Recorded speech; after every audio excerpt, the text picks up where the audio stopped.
The best team didn't have their best player, and the worst team doesn't have any players. You guys got all that? No Carson Wentz, but Nick Foles threw 4 touchdowns. Philadelphia clinched a first-round bye with the 34-29 win. Here is one Nick Foles on how he felt before the game. You know, you get the butterflies for sure. I think anytime, any game you ever play in, you get that excitement because it's a big stage. There's a lot going on. But once you get on the field, you just play ball. You live in the moment, and there's just something that comes out of you that you just go out there and you just play. CC, Nick Foles, for all those butterflies he mentioned, looked very comfortable yesterday, and he had a very good line coming out of this one. Do the Eagles still look like Super Bowl contenders even with Nick Foles at the time? I just think we get a little consumed with the Super Bowl aspirations because the truth of the matter is the Eagles got 12 wins. All right? They lost the MVP candidate that was probably number 1 at the time. We shouldn't be consumed with the Super Bowl. We should be consumed with Nick Foles, how he looks with this team, but also with this defense. Like, how good is this defense going to be? Because to me, they're not playing championship caliber defense.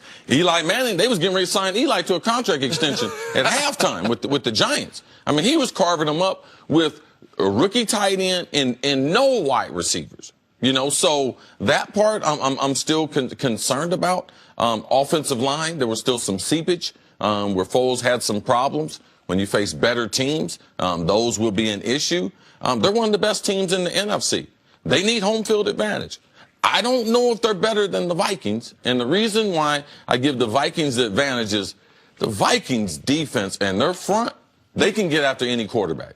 And they're going to present a lot of problems for anyone, and especially Philadelphia with that offensive line. So I believe that the Vikings and the Eagles are the best 2 teams, but it's not as if the Eagles are, man, you can write them in for the Super Bowl. No, they're one of the best teams in the NFC. I think them and the Vikings are the 2 best teams.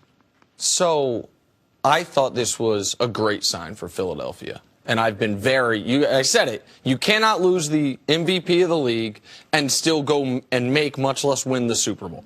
So I don't really care that much that the defense was bad. I'll focus more on the defense the next couple weeks.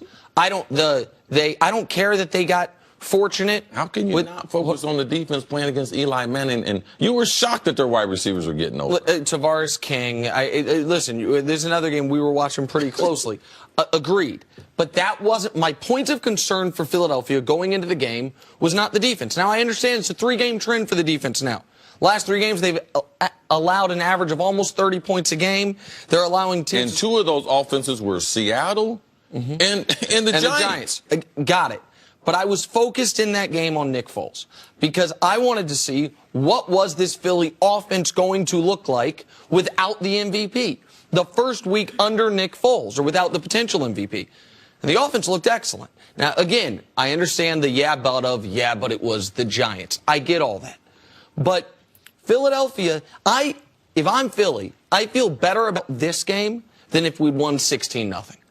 Than if our defense had shut them down entirely and Nick Foles had put together 3 field goals and you get a defensive touchdown. Like, I think now you can, as Malcolm Jenkins was trying to do, as Doug Peterson was trying to do, the leaders of that team, credibly tell the team, guys, we are going to be okay with Nick Foles at quarterback. Now, I still don't believe that, but if you're the Eagles, you can say, hey, defense, don't worry about the fact that we don't have the quarterback. Nick Foles is going to be fine. You guys need to worry about the fact that all of a sudden you're allowing nearly 100 yards a game running the football, nearly 300 yards a game throwing the football against you the last 3 games. Like, those are valid points of concern, but my benchmark for this game was, how does Nick Foles look?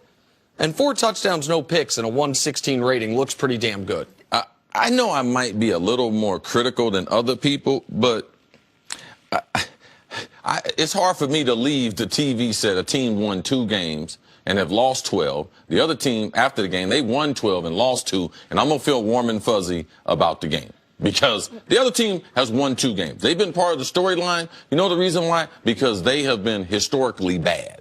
So to think Philadelphia accomplished a lot in this game, no, I don't think so. Here's what I think Philadelphia did accomplish. This was the perfect game for Nick Foles. He went out and he had a great statistical afternoon. Yeah, it wasn't a great team, but he admitted he walked in there with butterflies. Maybe this gives him a little more confidence. This is his team nervous. now. Yeah, but Tom Brady was nervous. All eyes were on two quarterbacks yesterday, Aaron Rodgers and Nick Foles. You have to admit more so than some of the other teams.